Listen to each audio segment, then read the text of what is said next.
ঝিরিঝিরি বৃষ্টি পড়ছে। এখন আমি আছি আমাদের কোন্নগরের পঞ্চদত্ত ঘাট, ডিওয়ার্ল্ডিসের যে ঘাট, এই ঘাটে রামকৃষ্ণ পরমহংসদেব দক্ষিণেশ্বর থেকে ফেরার পথে এই ঘাটে উঠেছিলেন। সনটা দেখাবো আপনাদেরকে, 1800 কত সাল। তো মেঘের শব্দ শুনতে পাচ্ছেন, বেশ স্বচ্ছ পরিষ্কার শব্দ,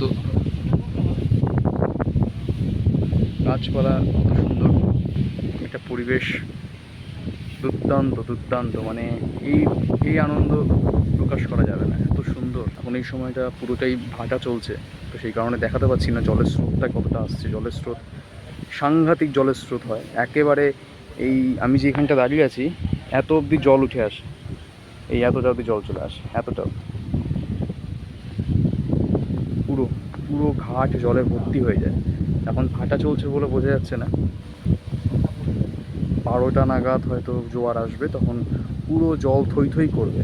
এই একদম এতটা জায়গা পুরো এতটা জল উঠে যায়। সময়টা এখন এরকম মনে হচ্ছে।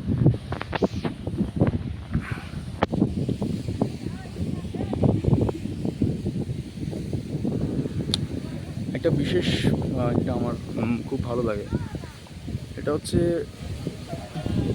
এখানে অনেকগুলো ঘাট রয়েছে, একসাথে অনেকগুলো ঘাট। ব্রাহ্ম সমাজ ঘাট আছে, বারোমন্দির ঘাট আছে, উত্তরপাড়ার দিকে একটা ঘাট আছে। কিন্তু এই ঘাটটা কেন ভালো লাগে, এই ঘাটটা খুব নিরিবিলি ঘাট, নির্জন, মানুষজন কম হয়। সেখানে শুধুমাত্র গঙ্গার জলটা নিতে আসে, তারা এখানে চান টান করতে আসে। তো কিন্তু বেসিক্যালি এখানে খুব একটা ভিড় হয় না। আর ভিড় বলতে মূলত আমাদের অন্য একটা যে ঘাট আছে সেই ঘাটটাতে মূলত ভিড় হয়, ওখানে অনেক লোক সমাগম থাকে, মানুষ বসে ওই জায়গাটাতে। এই জায়গাটাতে অতটা ভিড় হয় না, তো সেই কারণে এখানে মানুষজন খুব চুপচাপ নিরিবিলিতে আসে এবং জল টল তুললো, চান টান করলো, করে চলে গেল।